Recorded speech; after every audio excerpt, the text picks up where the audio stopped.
সময় গোপীনাথ না আসছে তত সময় ডাকছে। আসবে না কেন? সে তো আমারই মতো তার ছেলে, আসবে না কেন? ডাকছে, গোপীনাথ, ও গোপীনাথ, তাড়াতাড়ি এসো, আজ বাবা ঘরে নেই, তোমার জন্য আমি রান্না করেছি, শিগগির এসে খেয়ে নাও। আসছে না, কি ব্যাপার? আসছে না কেন? এত করে ডাকছি, ও গোপীনাথ, কি হলো? ডাকছি শুনতে পাচ্ছ না? আজ বাবা ঘরে নেই। কি ভেবেছো তুমি আসবে না?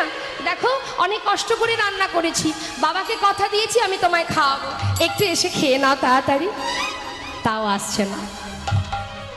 আমরাও তো ভগবানের সেবা দিই, আসে ভগবান? আমরা তো সেবা দিই চিত্রপট ভেবে, পাথরের বিগ্রহ ভেবে, তাই সে আসে না। নিজের জন ভেবে একবার সেবা দিয়ে দেখবেন, স্বয়ং দেখতে পাবেন। ও গোপীনাথ, কি হলো? তুমি আসতে পারছো না? আসছে না মা। চিন্তা করছি ব্যাপারটা কি। বাবা প্রতিদিন খাওয়ায়, তখন খেয়ে নেয়, আর আজ আমি এসেছি বলে খাবে না? কি হলো? তাকিয়ে দেখছে দরজাটা খোলা। ও বুঝেছি, দাঁড়াও দাঁড়াও দাঁড়াও, বাবা যখন খাওয়ায় দরজা বন্ধ করে খাওয়ায়, কিন্তু দরজা আজ খোলা আছে, তাই তুমি আসছো না। একটু দাঁড়াও। ছুটে গিয়ে দরজাটা বন্ধ করে দিল। গোপীনাথ, এবার এসো, তাড়াতাড়ি এসো, কখন থেকে ডাকছি। আমার কি কষ্ট হয় না? আমি নিজে রান্না করেছি তোমার জন্য, কোনোদিন আমি রান্না করিনি, আজই করেছি। এসো না গোপীনাথ, তাড়াতাড়ি খেয়ে নাও। আসছে না, কি হলো? তুমি আসবে না? বাবা ঘরে নেই তাই? কি মনে করেছো তুমি? কখন থেকে ডাকছে, তুমি আসবে না? দাঁড়াও, আমি যখন না খাই আমার বাবা আমাকে লাঠি দিয়ে মেরে মেরে খাওয়ায়। তুমি যখন আসতে চাইছো না, দাঁড়াও, ঘর থেকে বেরিয়ে খুঁজে খুঁজে একটা লাঠি জোগাড় করেছে। লাঠিটা নিয়ে মন্দিরে ঢুকে বলছে, চেয়ে দেখো, দেখতে পাচ্ছ কি আছে? ভালো চাও চলে এসো, না হলে লাঠি দিয়ে না আমি তোমাকে মেরে মেরে নিয়ে আসবো। আর কি থাকতে পারে ভগবান? পাথরের মধ্যে থাকতে পারছে না, এত ভক্তি। ভক্ত আমাকে এত ভালোবাসে, আমার জন্য লাঠি জোগাড় করে এনেছে। আর কঠিন পাথরের মধ্যে থাকতে না পেরে সচল মূর্তি ধারণ করেছে। এক পা দু পা করে এসে পাতা আসনে বসেছে আর বলছে, ভক্ত তুমি আমাকে এত ভালোবাসো, আমার জন্য লাঠি এনেছো, আর মারতে হবে না, এই দেখো আমি চলে এসেছি। মনে মনে রঘুনন্দন ভাবছে, যেই না লাঠির ভয় দেখিয়েছি, ভয় পেয়ে চলে এসেছি। শিগগিরই খেয়ে নাও, আমি রান্না করেছি আজ, জানি না কেমন হয়েছে, একটু কষ্ট করে খেয়ে নাও, কাল বাবা এসে ভালো করে রান্না করে খাওয়াবে। ভগবান বদনে যেই না দিয়েছে জিজ্ঞাসা করছে, কেমন হয়েছে গোপীনাথ? ভগবান মনে মনে বলছে, ভক্ত তুমি বুঝবে না। হরি বল, হরি বল। কেউ যদি ভালোবেসে ভগবানের জন্য রন্ধন করে, সেটা খারাপ হবে কেমন করে? বাবা আপনাকে, মা আপনাকে যদি আহ্বান করে বাড়িতে নিয়ে গিয়ে আমি রন্ধন করে আপনাকে খাওয়াই, সে যদি খারাপও হয় আপনার কাছে খারাপ লাগবে না, কারণ ভালোবেসে খাওয়াচ্ছি তো, আপনি তাতেই সন্তুষ্ট, নুন ভাত দিলেও সন্তুষ্ট। ভগবানও তেমন, ভক্ত ভালোবেসে রান্না করেছে আমার জন্য, সেটা খারাপ হবে কেমন করে? সে যে অমৃত, সে যে সুস্বাদু, তুমি বুঝবে না ভক্ত, সেবা করছে। বহুদিন পর ভক্তের হাতে রান্না পেয়ে আর কারোর কথা মনে নেই, একা একা সেবা করতে করতে প্রায় শেষ। অবশেষে যেটুকু শেষে ছিল মুখে দিতে যাবে, এমন সময় পাশে দাঁড়িয়ে রঘুনন্দন ভাবছে, সর্বনাশ, একটু একটু করে তো দেখছি সব খেয়ে নিল, তাহলে আমরা খাবো কি? ছুটে গিয়ে হাতটা চেপে ধরেছে, গোপীনাথ ওঠো, ওঠো বলছি, এক্ষুনি উঠে যাও। গোপীনাথ বলছে, আহা, আমাকে ডেকে ডেকে নিয়ে এলে আবার তাড়িয়ে দিচ্ছ? দেব না। তুমি কি বলো তো, একে তো আসছিলে না, যাও বা এলে, খাচ্ছ খাও, তাই বলে পুরোটা খেয়ে নেবে? এখনো আমি খাইনি, আমার বাবা খাইনি, আমাদের জন্য কিছু রেখে দাও, সবে যদি তুমি খেয়ে নেবে তাহলে আমরা খাবো কি? ভগবান বলছে, জানো আজ না তোমার হাতে রান্না পেয়ে আমার কারোর কথা মনে ছিল না। আচ্ছা বেশ, আমার হাতে যেটুকু আছে এটুকু আমি তোমার জন্য রেখে গেলাম, তুমি খাবে কেমন? এই বলে ভগবান পাথরে মিলিত হলেন মা। বেশি তো ছিল না, যেটুকু ছিল সেটুকু রঘুনন্দন সেবা করে পাত্র ধুয়ে তুলে রেখেছে। ঠিক সময় মতো তার পিতা মুকুন্দ দাস ঘরে এসেছে। কিরে রঘুনন্দন, বলো বাবা, সেবা দিয়েছিস তো? হ্যাঁ। যাক, আমাকে বাঁচালি বাবা। আচ্ছা আমাকে একটু প্রসাদ দে, আমার প্রচণ্ড খিদে পেয়েছে। আজ আর প্রসাদ নেই গো বাবা। প্রসাদ নেই কেন? প্রসাদ কি হলো? কি আর হবে, সবই তো গোপীনাথ খেয়ে নিচ্ছিল। ভাগ্যিস আমি হাতটা চেপে ধরেছিলাম, আমার জন্য একটু রেখেছিল, সেটা আমি খেয়ে নিয়েছি। মনে মনে মুকুন্দ দাস চিন্তা করছে, এ কি করে সম্ভব? এতদিন আমি সেবা দিচ্ছি, কোনোদিন খাই না, আর আজ আমি ঘরে নেই, আজই খেয়ে নিল। আমার ছেলে মিথ্যা কথা বলছে। সে কি করে খাবে? সে তো পাথর, চলতেও পারে না, কথাও বলতে পারে না। আমার ছেলে নিজে খেয়ে ওই পাথরের বিগ্রের নামে দোষ দিচ্ছে। যার যেমন ভাব তার তেমন লাভ। সে জানে আপনজন, তাই তার দেখা পেল। আর যে ভেবেছে সেটা পাথর, একটা চিত্রপট, একটা ছবি, সে কি দেখা পাবে মা? মুকুন্দ দাসের সন্দেহটা মনেই থেকে গেল। পরের দিন ছেলেকে পরীক্ষা করে হাতে নাতে ধরবার জন্য তিনি একটা ফোন দিয়ে আটলেন। কি করলেন? বলছে, দেখ রঘুনন্দন, তুই তো ভালো সেবা দিতে শিখেছিস বাবা, আমাকে না আজও যেতে হবে গ্রামের কাজে। তা তুই একটা কাজ কর, আজ আর রান্না করতে হবে না। গোপীনাথ নাড়ু খেতে ভালোবাসে, আমি ঘরে নাড়ু তৈরি করে রেখেছি, তুই আজকে নাড়ুটা ভোগ দিয়ে দিস, কেমন? ঠিক আছে বাবা, তোমাকে চিন্তা করতে হবে না। মুকুন্দ দাস কিন্তু কোথাও যায়নি মা। সে কি করেছে? মন্দিরের পিছনে গিয়ে দেয়ালে কান পেতে আছে। মনে মনে ভাবছে, আজ আমি শুনবো আমার ছেলে যখন মন্দিরে যাবে, আমার সন্তান ছাড়া আর কারোর কণ্ঠ শোনা যায় কিনা। দেয়ালে কান পেতে আছে, আর এদিকে নাড়ু সাজিয়ে নিয়ে ছোট্ট 12 বছরের ছেলে রঘুনন্দন মন্দিরে ঢুকেছে। ডাকছে, গোপীনাথ, ও গোপীনাথ, চিনতে পারছো আমায়? কাল এসেছিলাম, আজ কিন্তু আর ডাকতে পারবো না, তাড়াতাড়ি এসে খেয়ে নাও। আজ তোমার জন্য নাড়ু এনেছি, বাবা করেছি তোমার জন্য, শিগগিরই এসো। ভগবান পাথর থেকে সচল মূর্তি ধারণ করে পাতা আসনে এসে বসেছে আর বলছে, ভক্ত, কেউ যদি আমাকে ডাকার মতো একবার ডাকে, সেই ডাক যদি পরিপূর্ণ হয়, যদি সেই ডাক আমার কর্ণে একবার পৌঁছে যায়, ভক্ত যদিও কোনোদিন আমাকে ভুলে যায়, আমি ভক্তকে জনম জনম ভুলি না। তাই গৌর হরিবল হরিবল। জনম জনম আমি তাকে ভুলি না, যদি সে আমাকে ভুলেও যায় আমি তাকে ভুলি না। আর তোমাকে ডাকতে হবে না, আমি চলে এসেছি। পাতা আসনে বসে একটা নাড়ু হাতে করে নিয়ে বলছে, কে করেছে? আমার বাবা।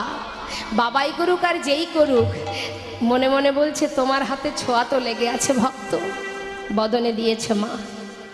সেবা করছে, আর রঘুনন্দন চিন্তা করছে, কালকের মতো দাঁড়িয়ে থাকি আর একটা একটা করে সব খেয়ে নিই। আজ তো তা হতে দেব না, আজ ও খাবে, আমিও আমার ভাগেরটা খাবো। এই ভেবে একটা নাড়ু তুলে নিয়েছে, তুলে নিয়ে মুখে দিয়েছে। অর্ধেকটা খেয়েছে বাবা।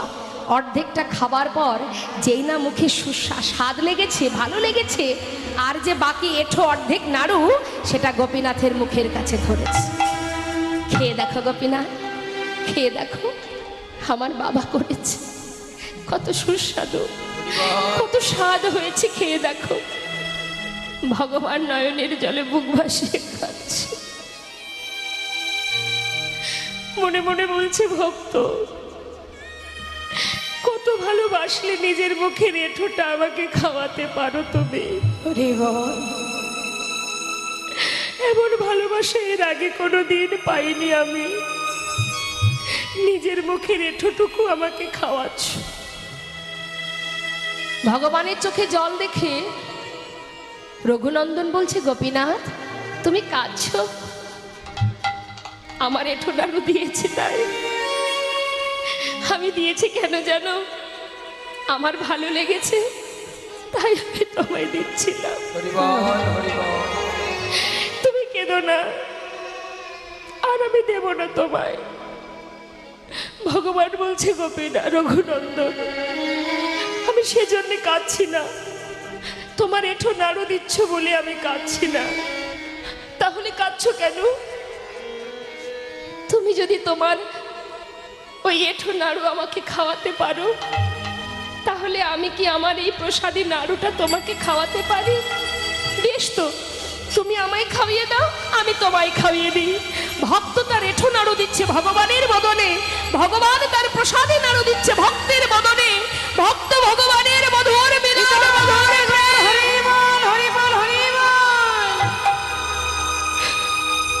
দেখবার জন্য মুকুন্দ দাস দেয়ালে বসে কান পেতে শুনছে আর ভাবছে, কে আমার সন্তান ছাড়া আরো একজনের কণ্ঠ শোনা যায়, তবে সে কে এলো? ছুটতে ছুটতে মুষ্টাক হাতে দরজা যেই না খুলেছে, তার আগেই ভগবান অর্ধনাড়ু হাতে নিয়ে বিগ্রে মিলিত হয়ে গেল। যার হাতে এতদিন বাঁশি ছিল, তার হাতে অর্ধ নাড়ু দেখে মনের সন্দেহ দূর হয়ে গেল। ছুটে গিয়ে নিজের সন্তানকে বুকের মধ্যে জড়িয়ে ধরলেন। রঘুনন্দন, আমি কি করলাম বাবা? আমি মহাপাপ করেছি তোকে পরীক্ষা করে। এতদিন আমি যাকে সেবা দিয়েছি তার দেখা আমি পাইনি রে, কিন্তু তুই তো নিজের জন ভেবে ভালোবেসেছিস, তাই তুই তোর দেখা পেলি। ওরে আমার বুকের মাঝে আয় বাবা, এতদিন আমি যে ভগবানকে সেবা দিয়েছি সব আমার অযোগ্য হয়ে গেছে।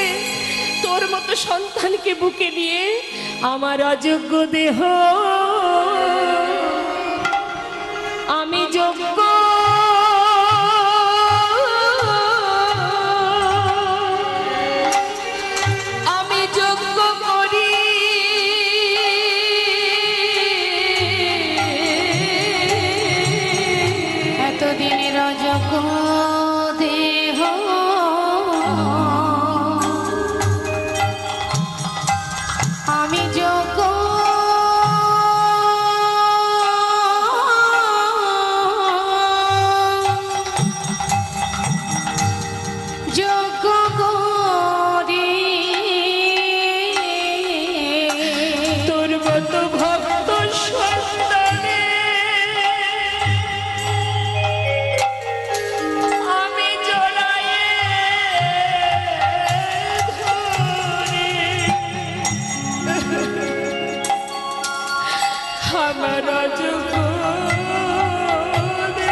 আমার মানব জন আমি ধন্য করি, ভক্ত সন্তানে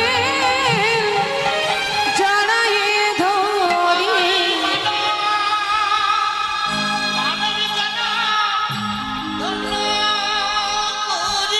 তোর মতো ভক্ত সন্তানে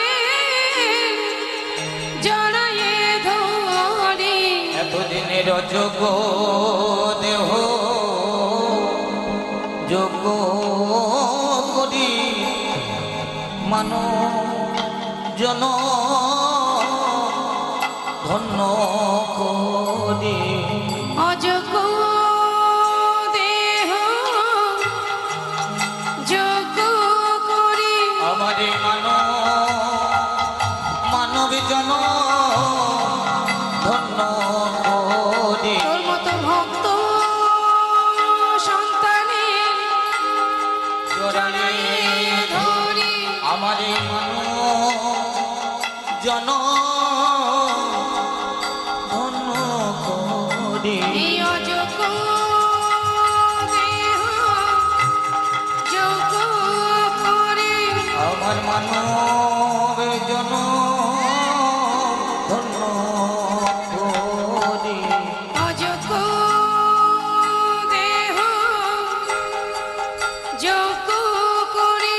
আমার মন জন ধন করি এতদিনের যোগ দেহ যোগ করে আমার মন জন ধন করি তোর মতো ভক্ত সন্তানের জড়ায়ে ধরে আমার মন জন ধন করি ভক্ত সন্তানের জড়ায়ে ধরে আমার মানব জনমে ধন্য জনমে ধন্য করি এতদিনে অযোগ্য দেহ যোগ্য করি তাই শাস্ত্রে বললেন তুমি যেমনটা ভগবানকে সেবা দেবে যদি ভক্তি ভরে দিতে পারো ভগবান তাতেই সন্তুষ্ট। তাই ভিখারি বলছে বাবু আপনার এই মহলে আমি থাকতে পারবো না, আপনার দেওয়া এই মূল্যবান ধন আমি নিতে পারবো না, তাই ফেলে দিয়েছি। যেই না চলে গেল ভিখারি লালা মনে মনে চিন্তা করলেন তাহলে ধন ঐশ্বর্যের মধ্যে থাকলে বোধহয় ভগবানকে ভুলে যেতে হয়, প্রভুকে ভুলে যেতে হয় যদি এই ঐশ্বর্যের মধ্যে থাকি। মনে মনে ভাবতে ভাবতে ঘরের ভিতরে ঢুকছে বাবা। ঘরের ভিতরে যাবার পর এবার কি হলো, হঠাৎ সমস্ত রাজ্য পরিদর্শনে যাবেন বলে লালা একটা পালকি চেপে যাচ্ছে। পালকি চেপে যখন যাচ্ছে মা, সারাদিন খাজনা আদায় করে বেলি অবসানকালে ফিরে আসছে। দেখুন এক ভিখারির কাছ থেকে শিক্ষা পেল। কি শিক্ষা পেল? যে জমিদার মহলে থাকলে ভগবানকে ভুলে যেতে হয়। এই হচ্ছে তার মনের ভিতরে প্রশ্ন, বারবার এটাকে নিয়ে ভাবছে। এদিকে হলো কি, যখন খাজনা আদায় করে বেলি অবসানকালে ফিরছে, ঠিক সেই সময় এক রজককন্যা মানে ধোপার মেয়ে, যারা কাপড় কাচে, তার মেয়ে চিৎকার করে ডাকছে, বাবু গো, বেলা যায়, বাসনায় আগুনে দাও। আগেকার সময়ে মায়েরা বলতে পারবেন, আগেকার সময়ে তো এত বিভিন্ন রকমের ডিটারজেন্ট পাউডার ছিল না। আগেকার সময়ে কলার পাতাকে শুকিয়ে তাকে বলা হয় বাসনা। হ্যাঁ, শুকনো কলার পাতাকে বলা হয় বাসনা। সেটাকে যখন পোড়ানো হয়, সেটা থেকে যে খার বেরিয়ে আসে, সেটা দিয়েই কাপড় পরিষ্কার করা হতো। কি বাড়িতে গিয়ে করবেন, হ্যাঁ, দেখবেন কেমন পরিষ্কার হয়। তা এখন হয়েছে কি বাবা, ওই ঠিক বেলি অবসানকালে রজককন্যা চিৎকার করে তার বাবাকে বলছে, বাবু গো, বেলা যায়, বাসনায় আগুনে দাও। আর এই প্রতিধ্বনি শুনছে লালা, পালকি চেপে আসছে, আর যেন একটা প্রতিধ্বনি বেলি অবসানকালে শুনতে পাচ্ছে। কি শুনছে? বেলা যায়,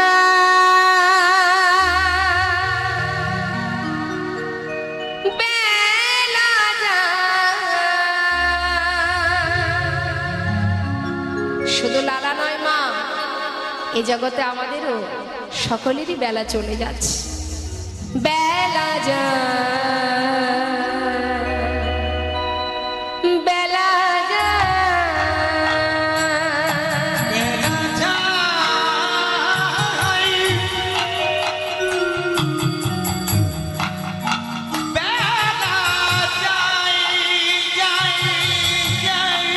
হরি বল। বেলা যায়, বেলা যায়, বেলা যায়,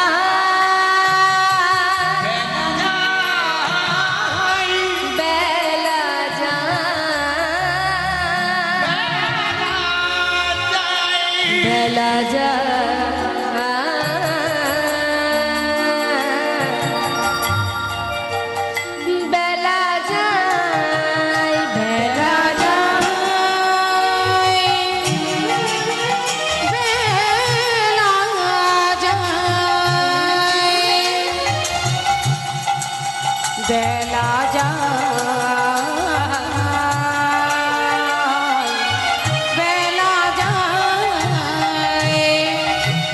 বেলা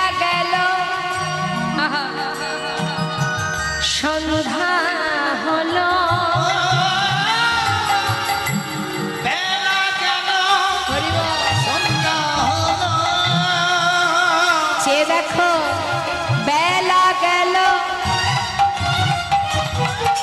সন্ধ্যা হলো ফিরে এসো তাই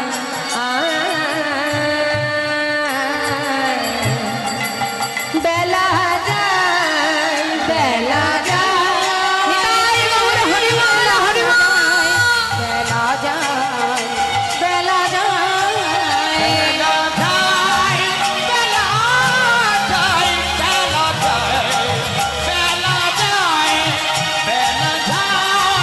বেলা যায়, বেলা যায়, বেলা যায়।